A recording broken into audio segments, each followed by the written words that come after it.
President.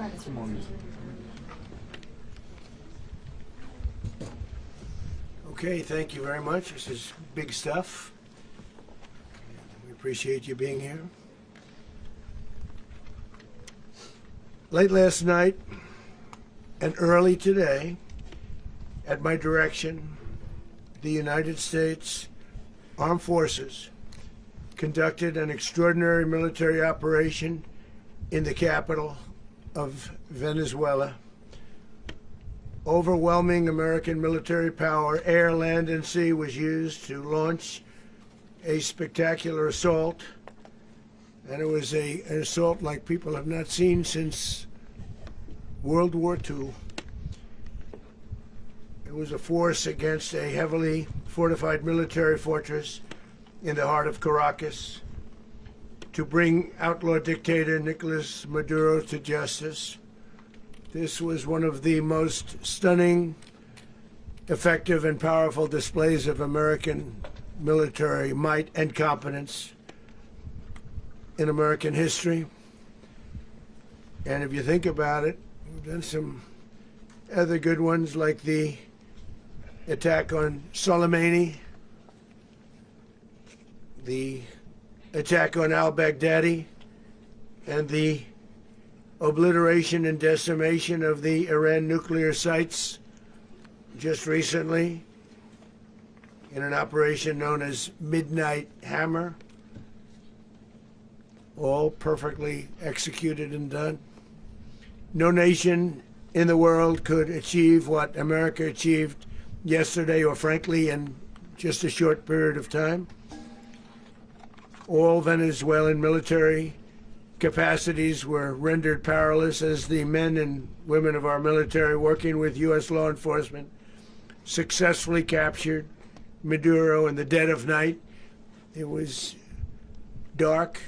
The lights of Caracas were largely turned off due to a certain expertise that we have. It was dark and it was deadly. But captured along with his wife, Celia Flores, both of whom now face American justice. Maduro and Flores have been indicted in the Southern District of New York, it's Jay Clayton, for their campaign of deadly narco-terrorism against the United States and its citizens. I want to thank the men and women of our military who achieved such an extraordinary success overnight with breathtaking speed, power, precision, and competence. You rarely see anything like it. You've seen some raids in this country that didn't go so well. They were an embarrassment. If you look back to Afghanistan, or if you look back to the Jimmy Carter days, they were different days. We're a respected country again, maybe like never before. These highly trained warriors, operating in collaboration with U.S. law enforcement, caught them in a very ready position. They were waiting for us. They knew we had many ships out in the sea, just sort of waiting. They knew we were coming. So they were in a ready, what's called a ready position. But they were completely overwhelmed and very quickly incapacitated. If you would have seen what I saw last night, you would have been very impressed. I'm not sure that you'll ever get to see it, but it was an incredible thing to see. Not a single American service member was killed, and not a single piece of American equipment was lost. We had many helicopters, many planes, many people involved in that fight. But think of that, not one piece of military equipment was lost, not one service member was, more importantly, killed. The United States military is the strongest and most fearsome military on the planet by far, with capabilities and skills our enemies can scarcely begin to imagine. We have the best equipment anywhere in the world. There's no equipment like what we have, and you see that even if you just look at the boats. You know, we've knocked out 97% of the drugs coming in by sea. 90%. Each boat kills on average 25,000 people. We knocked out 97%. and those drugs mostly come from a place called Venezuela. We're going to run the country until such time as we can do a safe, proper, and judicious transition. So we don't want to be involved with having somebody else get in and we have the same situation that we had for the last long period of years.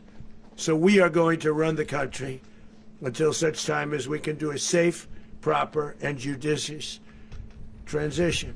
And it has to be judicious because that's what we're all about. We want peace, liberty, and justice for the great people of Venezuela, and that includes many from Venezuela that are now living in the United States and want to go back to their country. It's their homeland.